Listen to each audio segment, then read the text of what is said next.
All right.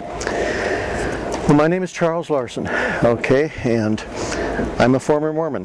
You're all supposed to say, hi, Charles. Hi, Charles. All right.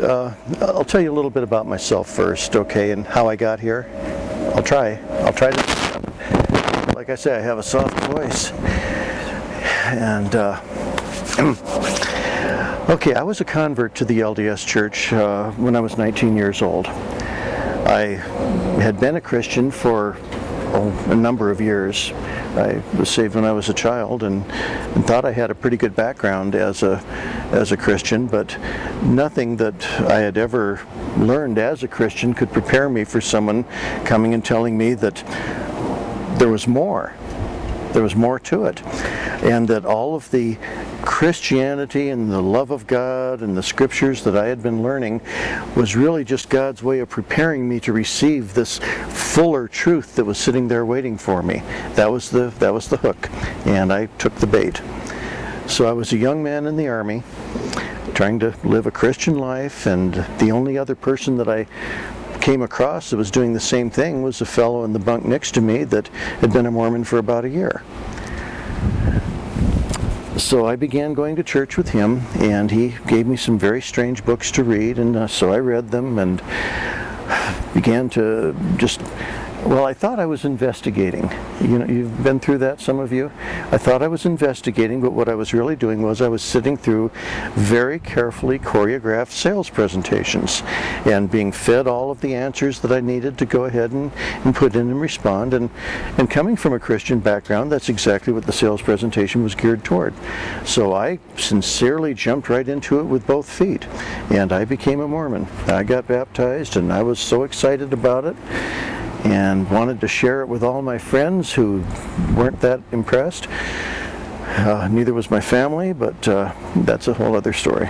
Well, so I lived as a Mormon, and I lived as a conscientious, believing Mormon, and after about 6 months or so, I found out that Mormons believed that God had been a man once and that men became just like God.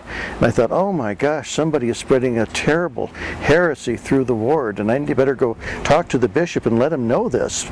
So I went and made a fool of myself in front of the bishop, and he gave me the old milk before meat type line, and I thought, oh, well, if all of these people that I trust believe this, then it must be fine because I trust them. So again, I would take that one more step at a time. And I think that most people in Mormonism, whether they're converts to it or whether they're born in it and raised as children through it or exposed to it at some point in their life, they do it the same way. They first of all accept that which they see, which is good and comfortable around them and adds to their life, gives them values or enhances the values they already have, and then they begin adding things to it. And because you've accepted something, you accept something else. And I can very easily now understand why people in the 19th century were willing to accept polygamy, were willing to go ahead and participate in mountain meadows, were willing to do whatever was expected of them if they believed that they trusted the people that were telling them to do it. Well, but not to get too historical there, I was a Mormon then for a long time, and when I got out of the Army, I went to BYU. I met a young lady there, married in the Manti Temple, and began raising a family and working in the area, and I never did escape from Utah, as a matter of fact. After about 7 or 8 years, though, I decided to go back to school and finish my degree, and I was feeling a hunger. It was a spiritual hunger. I thought I was being a good Mormon. I believed everything I was told. I paid my tithing. I did everything I was supposed to, filled all of my callings. But I missed something. I missed the personal relationship that I used to have with Christ. Oh, Christ was still there. His name was on the building. Okay, I mean, if I had any doubts, you know, they even made the wording bigger. But I was more concerned with doing my priesthood ordinances and holding my priesthood and making sure that I kept the word of wisdom and obey this law, obey that law. than I was with fostering my relationship with Jesus Christ. I tried reading the scriptures, and I've been through the Book of Mormon 5 or 6 times. It's funny that whenever you seem to be having a crisis, they always recommend the Book of Mormon. They never point you toward the Bible. And I think there's a very good reason for that. But anyway, I felt a hunger. And so, going to school at the time and supporting my family, I took a job as a night watchman. And at night, I would listen to Christian radio. You know, things coming out of Los Angeles, and I recognized some of the hymns that hadn't had the words changed, and it was great to listen to them again, and I just felt wonderful listening to these sermons and the music.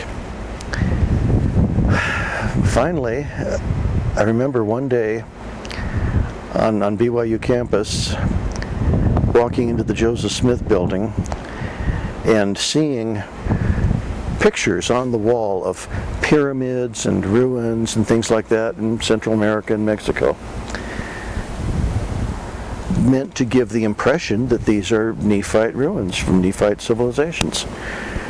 And I had just come from a class on Mesoamerican studies and anthropology where I'd learned that those were ruins from the 11th century, and they were a totally different culture, and they weren't Book of Mormon. And I thought, why would they do this?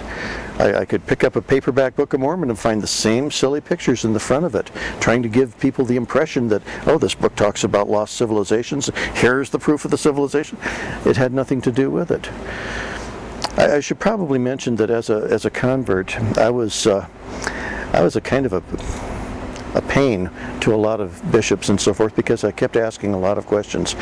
I had this righteous fire of the convert where I wanted to know everything so that I could prove it to anybody else that asked.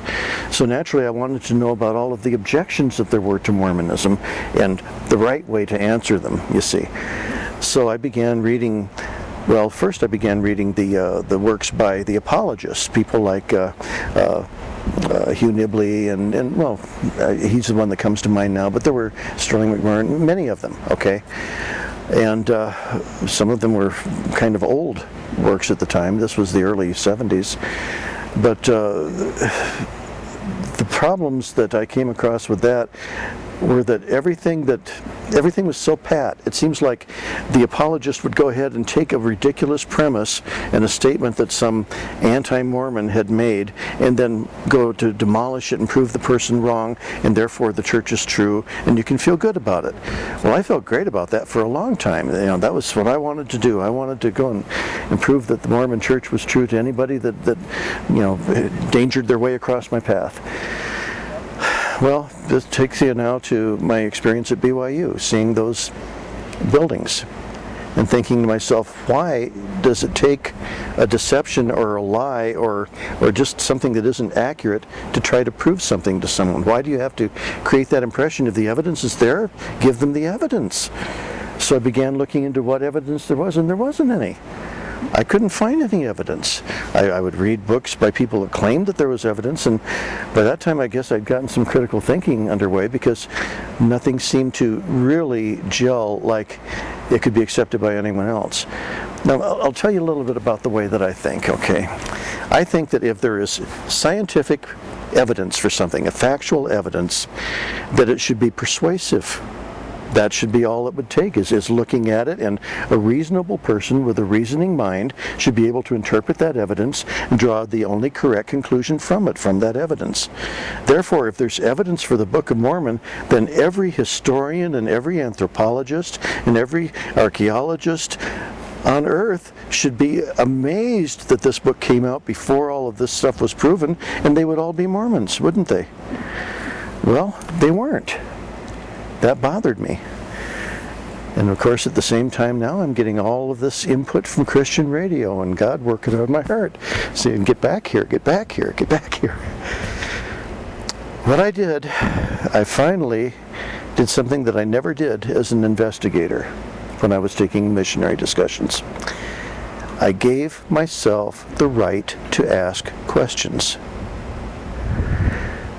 I'm convinced that until a Mormon does that, you can throw things at them, you can throw facts and ideas and tracts and discussions and everything else until they give themselves the right to ask questions.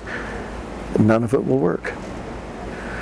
Once I gave myself the right to ask questions, I just said, God, I just want to know what the answers are. I don't care what they are. Of course, I really suspect you're going to show me that the Mormon Church is true and everything will be fine, and I'll keep my marriage together and my children and everything will be happy. But even if worse comes to worse and it turns out that I'm wrong, at least I'd like to know. So that was my prayer. I wanted to know. So I didn't think at the time that anyone had ever looked into Mormonism and been able to prove that it wasn't true. This is late 1970s, okay? Very young, very naive. I'd been cloistered for several years in Mormonism and really didn't know what was out there. So I did something that took a lot of guts. I contacted a Baptist pastor, called him up and I said, I'm a Mormon, I have some questions, I have some doubts. Do you know of anything that I could read that could answer my questions, that might even be able to show that Mormonism isn't true? And he said, come on over, I've got something for you. So I went over, we talked a little bit. He didn't try to go and get me to say a sinner's prayer or anything like that. He just was a very nice man. And he gave me 2 books.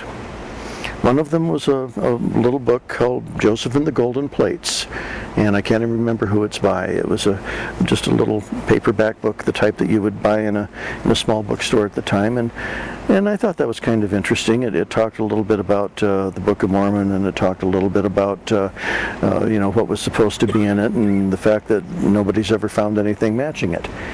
And I thought, well, that's interesting, Let's look at this other book that he gave me. And I picked up this big phone book with a plastic cover called Mormonism, Shadow or Reality. Teeny tiny little type in 2 columns, 800 pages. And I started reading. It took me 6 days to read Mormonism, Shadow or Reality. Whoa, that's amazing. Cover to cover. By the end of that 6 days, I knew that Mormonism wasn't true. Oh, I rested on the 7th. I gotta say that. Good job. Okay. So I knew that now. I had this terrible secret. Meanwhile, thank God, I was still growing closer to restoring my relationship with God. So I didn't throw that baby out with the bathwater like so many people unfortunately do. Well, here I have a wife who's 5th generation Mormon on both sides of the family. And I was her temple catch, by golly. Didn't want to lose that. But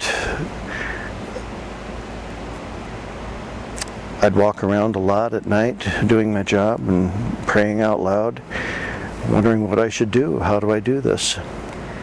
And I finally realized that I did not want to live life as a hypocrite, going to the Mormon church and just going through the motions and trying to have a secret life inside. For one thing, that wouldn't be fair to my wife. It wouldn't be fair to my children, and it darn sure wouldn't be fair to me, because God wanted me to be the man I could be. So I decided to do the right thing. And one lovely summer evening, I said to my wife, let's take a drive. Okay, where'll we go? Oh, let's drive down to Manti and sit on the lawn outside the temple where we were married. So we did. And we drove on down to Manti, and there, sitting on the grass on the hillside below the Manti temple, I told her that I had lost all faith in Joseph Smith having ever been a true prophet, didn't believe the Book of Mormon was true, and that Mormonism was false.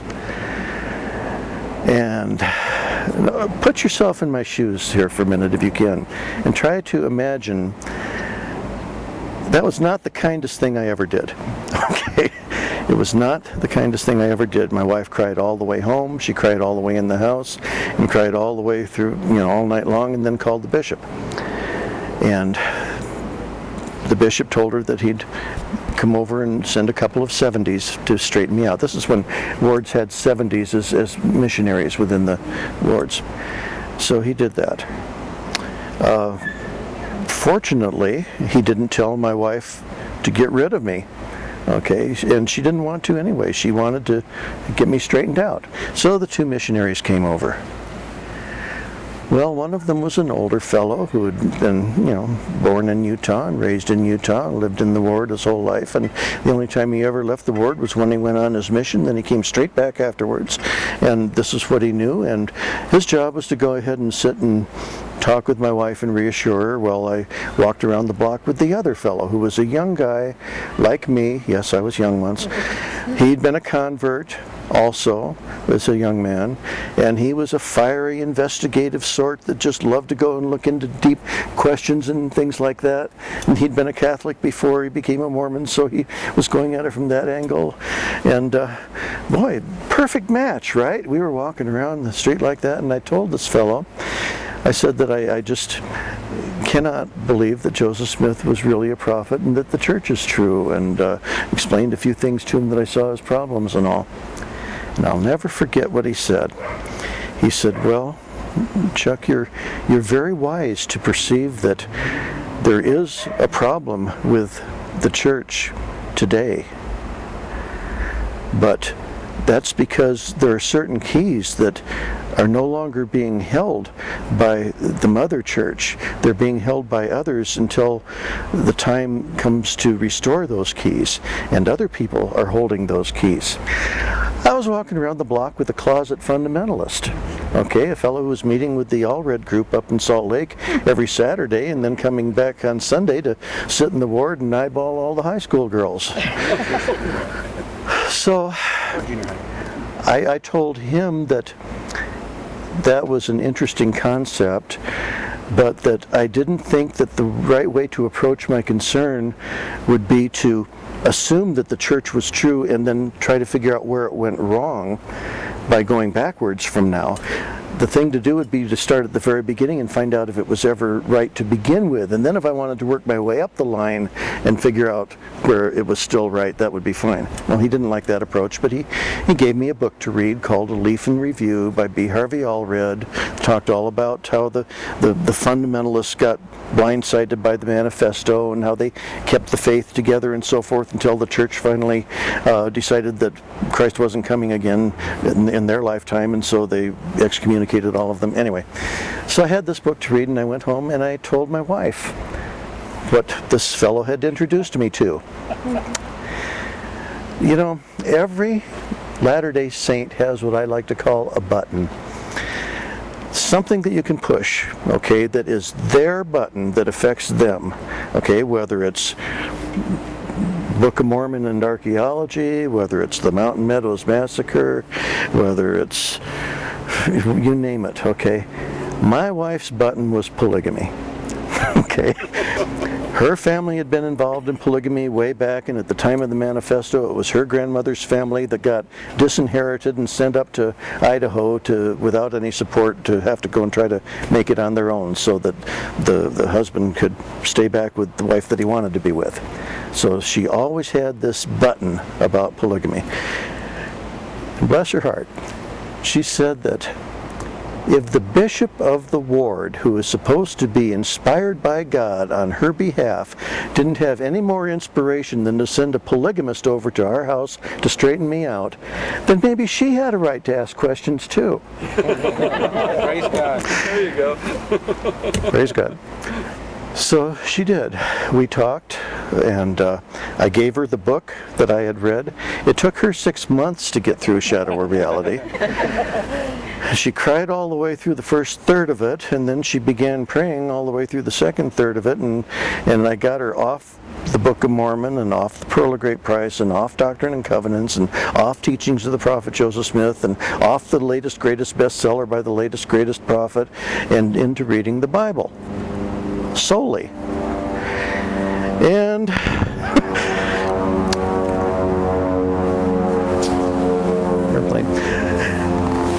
And by the time she was done with that book, after 6 months, she knew that the Mormon Church wasn't true too. She also knew the Lord. And come to find out, she always had. I think that those of you who work in ministries are going to find a lot of that there are Mormons who have a relationship with Christ and they don't know what the basis of it is. That's called grace. Okay? That is God reaching down to a person and calling them, just as it says in Scripture, because He knows them. And whether they understand the wheres and the whys and the wherefores, they base their salvation upon that grace and their relationship with Christ, no matter what else somebody else is trying to pollute it with. It was a relief to her to be able to let go of all things Mormon and to focus solely upon that Christ relationship that had been like a plant with a choke around it. So I got to see that, and you will see that too with people that you work with. I know you probably have already. Okay, don't ever assume that because a Mormon or a person is a Mormon that they might not have that, because they might. It's not a person that we can ever point at and say that they aren't a Christian, because we cannot see their soul. We can look at an organization and say that is not Christian. The people like to go ahead and use the word Christian as though it comes with a small c, and it's supposed to define a code of conduct and an attitude of tolerance, and this wishy-washy, milk-soppy, marshmallowy nothing that doesn't have any strength to it.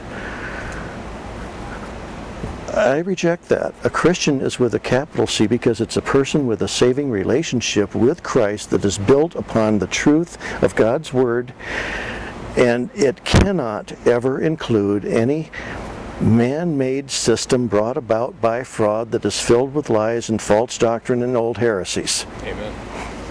Okay. Well, that's my story.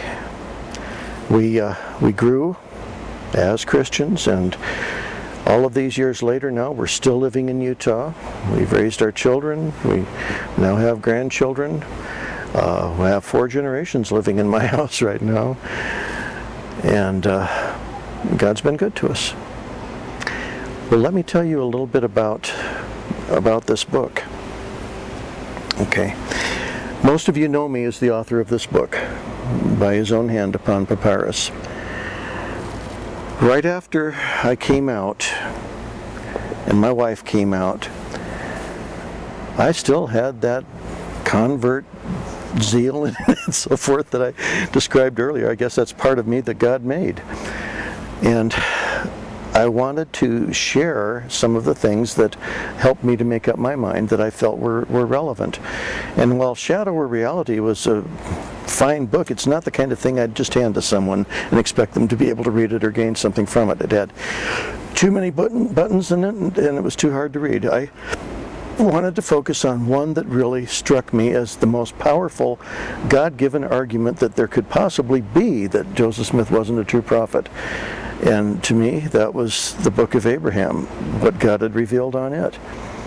I was disappointed with the way that it had been presented by everyone else who had done it, because some people would focus on just one thing or another thing, that no one tied things together, and no one tried to look at it from a Mormon viewpoint. I was still too fresh an ex-Mormon, and I can still think like a Mormon all these years later. So I said, as a Mormon, how would having it presented to me, what would the form be that would have the most impact? So I decided, well, Lord, what is it?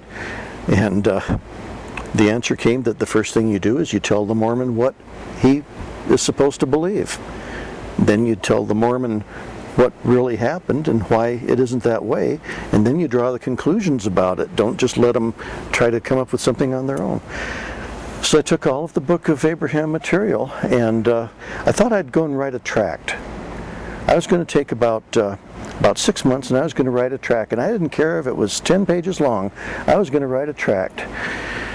Well, 3 years later, By His Own Hand Papyrus was done. I had finished writing it actually in 1985, but I didn't want to just submit it to a publisher.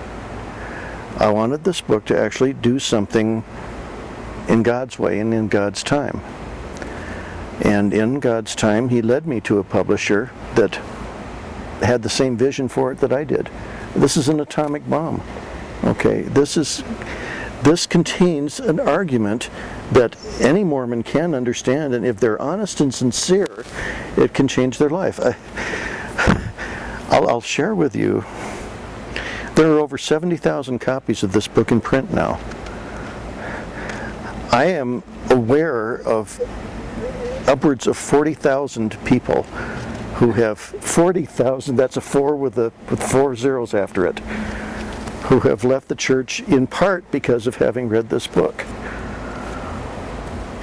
Yeah, wow. And I know whole families that have come out. Mothers, fathers, teenage kids, then the uncle and his family, and then they go and become missionaries in Russia, and amazing stories that have been shared with me about conversions that have taken place.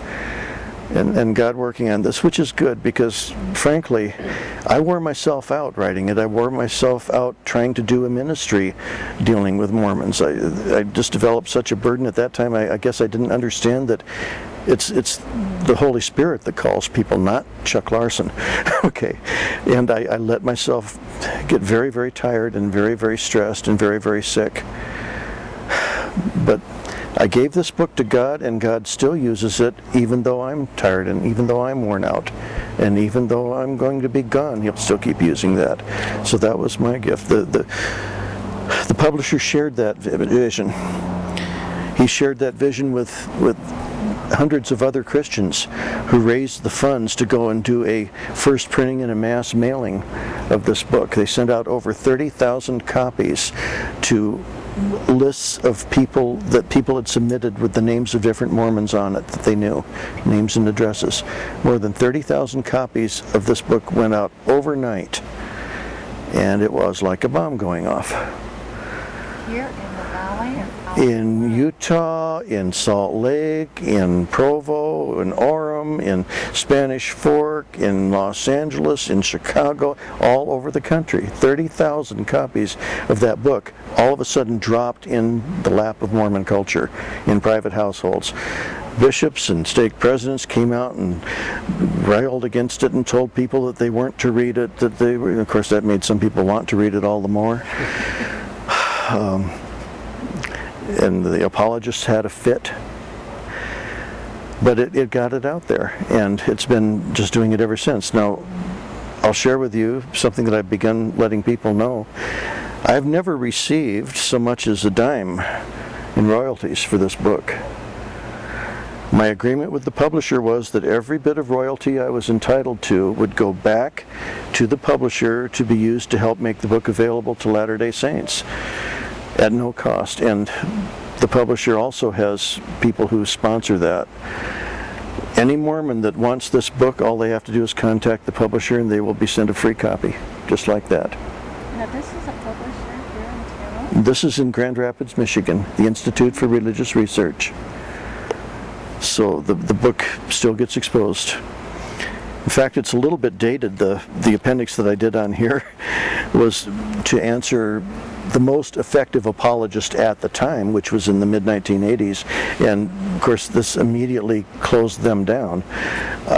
We are working with the publisher right now to do an updated version of it, of the book, and to I didn't have any credentials for this other than being a scholar and a fairly bright fellow. Okay, everything that I used in it were conclusions that I was able to draw based upon the conclusions of other experts or professionals. The publisher did a short video a couple of years ago called The Lost Book of Abraham, which is basically the same thing as the book, and what they did was they tracked down and assembled a number of credentialed experts, Egyptologists and so forth, to basically restate and draw the same conclusions that I drew all those years ago. One of the things that Mormons have tried to criticize me for is saying, well, you're not an Egyptologist, you know, who are you saying this? Well, all I'm doing is pointing out what Egyptologists do say. So that's really about the only thing they have been able to say. But that was why I wrote that book. Okay, and so if you find a way to use that in your ministries or with people that you know, by all means, go for it. I know that you can get it on Amazon. I know that there are Christian bookstores around that carry it. You can order it from the publisher, and you can tell any Mormon that if they just will contact the publisher, they can have a copy for free. Okay. Yes? You had said there were 70,000. 70,000 in print. When and what was the previous count? Oh gosh. The last I heard before that was about 3 years ago, and there were over 50,000 at that time. So 20,000 the last 3 years. Yeah. It keeps gaining momentum. And everything in it, the conclusions that I drew, I looked at how Latter-day Saints react to this, what types of excuses they come up with, what their rationales are. I went through a series of about 7 or 8 different rationales that they can use to try to defend or explain the Book of Abraham. None of those have changed since then. Every justification that you find for the Book of Abraham today is exactly a variation of one of those. Yes? Now, if I got some of those copies and I put them in mailboxes, am I going to be in trouble? Yes, because you can't put something in a U.S. mailbox. Unless I mail it? Unless you mail it. That's right. You can't put advertising flyers in a mailbox. You can't put religious tracts or books or anything else in a mailbox. So I could get books like that and dish them out to all those people around me? Yes, you could. Yes, you could. You could put them on the doorstep, or you could put them in a bag and hang them on the door handle, but not the mailbox. Or you can mail them in a plain brown envelope. I mean, these people have been hypnotized. Yeah. They all have the same lingo. They all have the same dialect, even the same pitch pattern, the speech pattern. Yes. Speech, stress, and juncture is the same. It's like they've been hypnotized. It is a lot, and well. And that will change them. It can. It can. The Holy Spirit's what's going to change them. This is a key. This is a key, is all it is. Do you know how much persecution that would get rid of? Well, I could tell you a little bit about how much persecution. It cost me my job. I was a teacher at the time that the book came out, and the principal of the school was a bishop. And one of the ladies teaching at the school, her husband is a seminary teacher, and they got the book in the mail. And she brought it to school and she showed it to the principal, and the next thing I know, I couldn't get books. I couldn't get we moved into a new building and my room wasn't available. I had to teach out of a janitor's closet. One thing, I was evaluated almost every week, trying to see if I was making mistakes or something like that. And finally, at the end of the school year, I was told that there was a reduction in force and my position had been eliminated. I was the one and only history teacher. Okay, how do you eliminate the position? Well, come to find out that they hired a BYU student to go and take my place the very next term. There was no RIF. I filed an action with the Labor Board. They filed a notice with the Justice Department. There was a determination made by the Justice Department that an egregious violation had occurred. The school got their lawyers and so forth, their risk management people involved and so forth, and fought the thing all the way, and eventually I ended up settling for a very, very small amount, less than a year's salary, just to go and make it go away, and there was no reinstatement. They insist to this day that their actions were justified, that there was a legitimate RIF, and that I was just a disgruntled employee. Can you give us a synopsis of the type of argument you used in there? Sure. I'm glad you asked that. Okay, the question was, could I give a synopsis of what type of an argument is used in here? Let me open this up to the one thing that the Mormons do like on it, and that is the photographs. These are all of the different fragments that we have put together from the Sheat and Sensen, or small book of breathings that was prepared for a priest named Horus around the it would be around the 5th century BC. And if you can see, on one side of it is facsimile 1. Okay. just as it appears at the beginning of the scroll, just like described within the Book of Abraham. They made a big deal when they rediscovered these papyri fragments in 1967 about how now we could go and prove that Joseph Smith was really a true prophet. Okay, and the picture of facsimile 1 is very, very common and was advertised quite a bit at the time. Some critical portions of it are missing because as the scroll unrolled, certain parts were destroyed. And all of the parts that are missing are the ones where the controversial parts of the of Joseph Smith's explanation for it exist. Right next to it, where the text of the article begins, this is the beginning of the Book of Breathings, where it incites a prayer for the mummy to be able to begin to breathe. Okay, and actually it gives instructions for how to wrap the prayer scroll up with the mummy by placing it on his breast and wrapping it with linen bandages. Okay, and then of course it goes on to recite several spells or chapters and so forth from this, and then of course it concludes with another picture that would be facsimile 3, which is no longer in existence.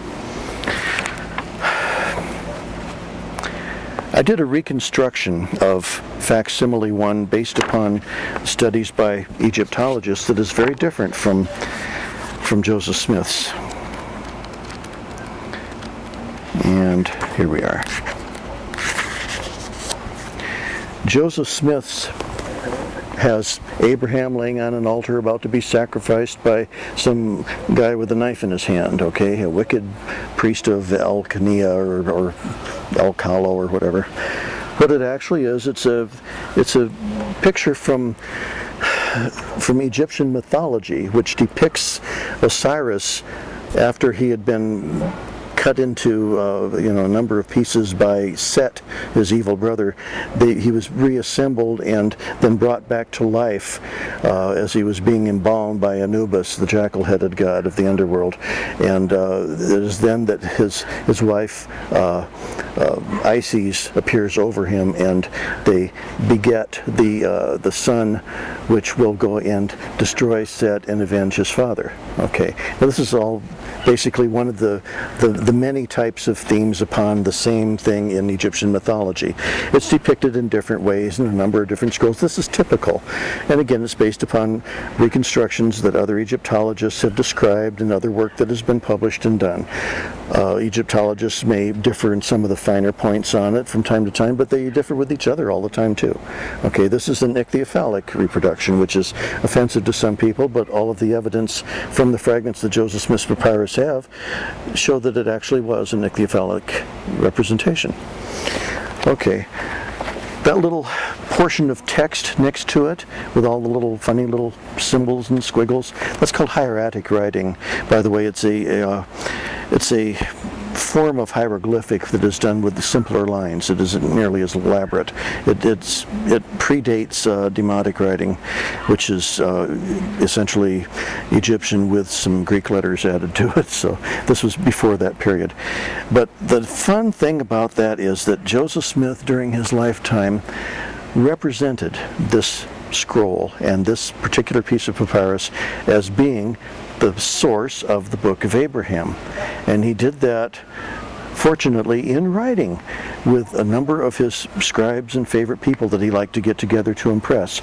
He was teaching a class on Egyptian and having them go and formulate from this scroll an alphabet and grammar of the Egyptian language, and he would have them in their copybooks write down the symbol from this scrap of papyrus, and then he would give them the interpretation of it based on various degrees. The first degree might have just one or two words. Second degree would be a little bit more in detail with more explanation. Third degree would be exactly the way that the text appeared in the Book of Abraham, 2 or 3 paragraphs long.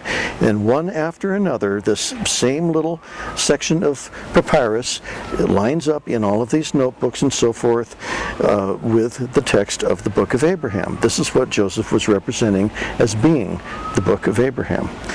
Now, in Joseph Smith's day, this is the 1830s, 1837, 1838, People in the United States could not read Egyptian. The Rosetta Stone had been found by Napoleon's men around 1799. Champollion began doing his work in France, deciphering the Rosetta Stone and cracking the Egyptian language in 1820. There were a few people in New York who were aware of the work being done in France and in Germany and in London. Nobody out in the sticks where Joseph Smith lived knew anything about this. The language might as well have been Martian. He could say that it meant anything he wanted to. He could say that this figure was called iota 2SFZ, and no one could argue with him. He was a prophet. He ought to know what he was talking about. And he passed this thing off as being something that it absolutely was not. And not until we actually had these fragments of papyrus that were his, that we can see what he was using, and now we can read them just as easily as a scholar could read a Greek text from the 1st century. We know that he was lying. We know that it wasn't that at all. How do we know that these were the same ones that he had? They're glued to paper with pictures and drawings and so forth of plat of the town of Kirtland and elevations of the Kirtland Temple, things like that. Okay, they were Joseph Smith's. They were in the possession of his family at the time that he died. Emma Smith, continued with them. She sold them later on. Some were probably lost or discarded along the way, but a major portion of them from two of the main scrolls that were mentioned by Joseph Smith and Oliver Cowdery contemporaneously still exist. This book of Abraham scroll, his diary that he kept in Egypt, and the book of Joseph scroll that Oliver Cowdery was so impressed by with the different pictures. So we have those things now. We know what they are. To me, that's a smoking gun. And a smoking gun is an awful lot better than trusting someone just because they have a bigger house than you do and they're the bishop. Okay? Yes? Where are the papyri now? They were turned over with great fanfare in 1967 to the LDS Church. And the LDS Church very proudly displayed them. I guess they were kind of caught off guard and couldn't keep it quiet.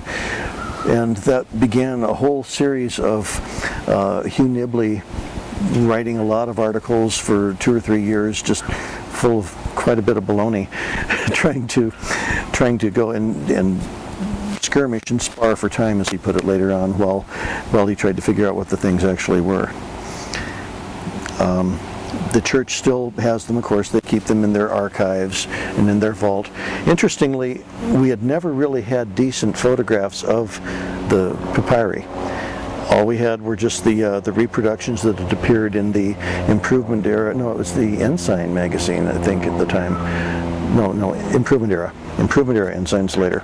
It was the Improvement Era magazine in 1967 and 68, where they showed some pictures of these, and of course those are, run through halftone screens, and the detail isn't that great, and so forth. You could miss a little bit of it. To do these reconstructions, we had to go ahead and look at the microscopic fibers from the papyrus and match them up where they'd been cut apart and put them all on the same scale and so forth. So we needed some really excellent high quality photographs.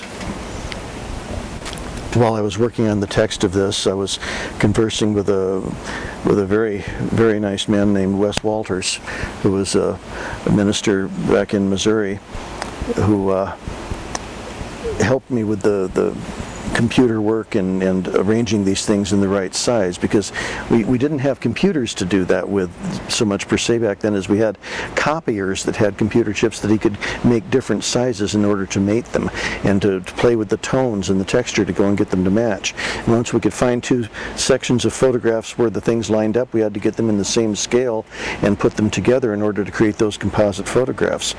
Well, as far as the photographs themselves, though, we had to have good quality photographs to work with, right? I went to BYU, up to the 4th floor, special collections, went over to the desk and I said, do you have any of the negatives for these pictures that were taken for the Improvement Era magazine in 1967? And they said, yeah, let me take a look. Went into the back, came back with a shoebox, Yeah, you go and take a look at these, and I came out, and here were these beautiful 5x7 negatives, taken, in exquisite detail. You could count the flea on a flea on a flea on the photographs. And I said, "Could I get some prints of these made?" "Oh, sure. It'd be about $1 a piece." So I had prints of the whole thing made, and that's the first time that anyone on the outside anyway, ever got good photographs of these to be able to work with. So we used them to make those composites and those murals that the Mormons like, but they just don't like the conclusions drawn from them. Okay, yes?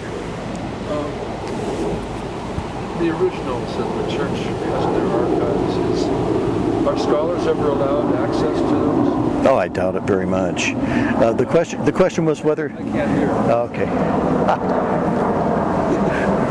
The question was whether scholars are ever allowed access to the original papyri. I doubt it very much. There would be no reason to. Posed, I guess, with some at one time, or maybe they were photographs of them, probably photographs because they seemed a little large. But they're in a fragile state and they're being preserved. They were once owned by the prophet, and so they have value. But there's nothing remarkable or extraordinary about them, and I'm sure that the church realizes that no one's ever going to glean anything faith-promoting from them, so there's no reason for anyone to study them. Okay. Yeah.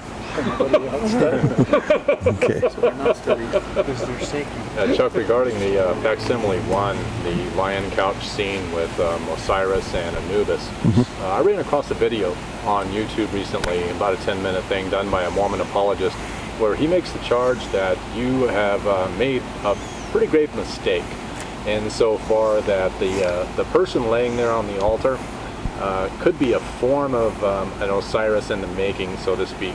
Would you respond to that? Okay, you're talking about the backyard professor. Okay, I had a chance to look at that YouTube video today, and normally I don't seek out people that make critiques and so forth or try to respond to them, because it's pretty much a waste of time. Plus, any position that a Mormon takes to try to defend the Book of Abraham, some other Mormon is going to disagree with them in order to go and support their own theory about why it's a certain way, and so they cancel each other out. I don't have to do that. This one particular fellow, though, what's his name again? Shirts. Yeah. Gary Shirts? Terry Shirts. Terry Shirts. Well, I felt really kind of flattered. 2 minutes into he starts out by talking about what a great day it is because there's finally proof that Egyptologists agree with Joseph Smith. Okay, and I think, oh really? This should be good. I'm anxious to hear what he has to say. So he goes on, and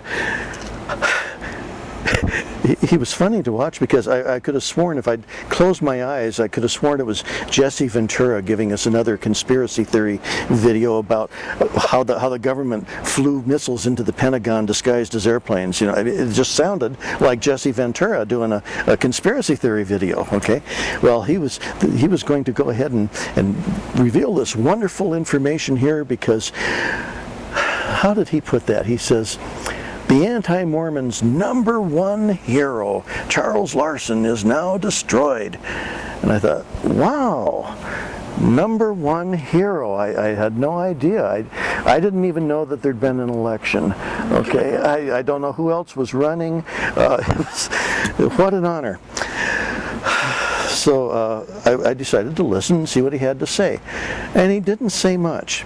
It appears that he was taking exception to my reconstruction of facsimile 1, which, by the way, was a professional reconstruction. I say professional reconstruction in that it was done utilizing every professional method to do so and based upon the input of professional Egyptologists. What we did was we took the actual photograph of the papyrus, and we filtered out all of the papyrus background and strata so that we had only the inked portion. We then cut that apart where the thing had been glued onto the paper in fragments a little misaligned and so forth, and aligned them correctly, okay, so that everything lined up the way that it was. And we then looked at it to see, okay, using similar funerary texts, similar drawings, the knowledge of Egyptian mythology and so forth, would what the Egyptologists say should be there fit on this piece of paper? And it did. Everything fit exactly the way that it was lined up to be and exactly the way that it was described. Okay, it was a picture of the jackal-headed god Anubis preparing to embalm the severed body of Osiris, while Isis is lifting, rising above him as a falcon, and his ba is ascending. Okay, and they're about to go and procreate. So this is a common theme in Egyptian funerary mythology. Now, bear in mind that the Book of Breathings was composed around the 6th century BC and in use for about 200 or 300 years before it began altering some more, and it had grown out of previous texts from the Book of the Dead. There was a lot of flux at that time, and so there's some variation in the theme from where things were buried, the way that they were drawn, the way they were interpreted. Mr. Schertz, he pointed out that another Egyptologist was taking exception to my reconstruction. Lanny Bell. Okay, yes, from Brown University.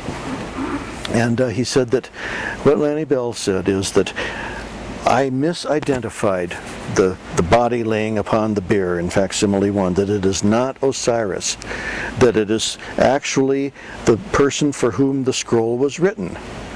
Okay, which in this case, of course, since this is the breathing permit of the priest Hor, that it would be Hor, okay, Hor or Horus. Well, I knew that, and I think I said that in my book. The deceased that receives this prayer scroll actually becomes Osiris, or is animated in the way that Osiris does. That's why this scene of resurrection is put into the book. Okay, so while one Egyptologist could say this is Osiris laying upon the bier, and the other would say this is the deceased representing Osiris laying upon the bier, that's basically what the Egyptologist was saying. Okay, but Mr. Schertz was just so excited about this because now Charles Larson has made a mistake. Charles Larson is destroyed.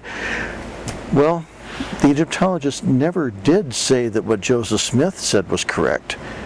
Okay, and I think that I remarked earlier that this is not even, my description and what this other Egyptologist was saying, and some other Egyptologist might say disagreeing with him, is not a matter of comparing apples and oranges. Okay, this is a matter of comparing Macintoshes and Granny Smiths. Okay, it's the same thing. Whereas you get to what Joseph Smith said it was, Abraham laying upon an altar about to be sacrificed. We're not looking at apples and oranges here either. We're looking at apples and rocks.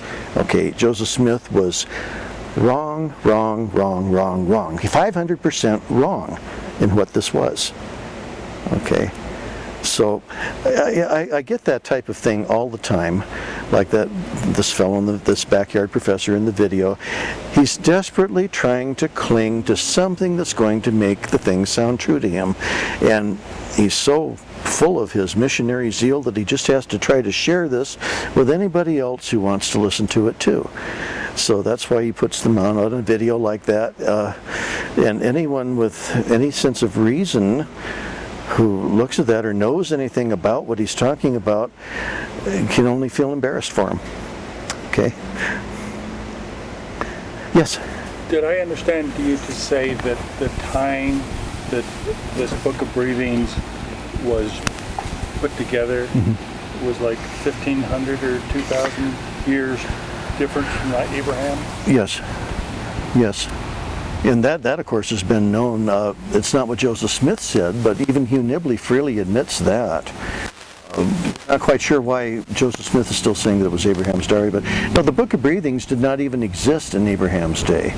Okay, the Book of the Dead was codified and going through development in the time of Abraham, but the Book of Breathings is just a very short section of spells made for one particular purpose, and that's to teach the mummy to breathe. There would be other spells that were written for other things too. There would be spells from the Book of Dead that could be enlarged into greater books and so forth. Things like a spell to go ahead and keep your tongue from falling out of your mouth, or whatever. Remind us what the name of the book was and why it was named that. Okay, it was called a Sheatan Sensen. Okay. Oh, you mean my book? Yes. Oh, okay. My book is called By His Own Hand Upon Papyrus, and I called it that because that is a direct quote from the preface to the Book of Abraham that was composed by Joseph Smith when the book was first began to be serialized in Times and Seasons in Nauvoo. Okay. The exact wording of it is something like a account from the catacombs of Egypt that have fallen into our hands. Book of Abraham written by his own hand upon papyrus, and so forth. This is what Joseph Smith represented it as being. Abraham's diary. His people that visited his home, there's an account of one person saying, you see that there? That's Abraham's signature. That's his autograph. Thing.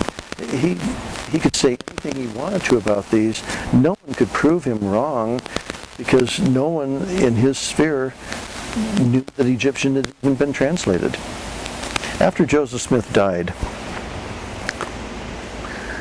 and the Mormons came out to Utah, the Book of Abraham was republished. Okay, this time in England under the title Pearl of Great Price. Okay, this is 1851. A Frenchman, I can't recall his name right off the hand, but a scholar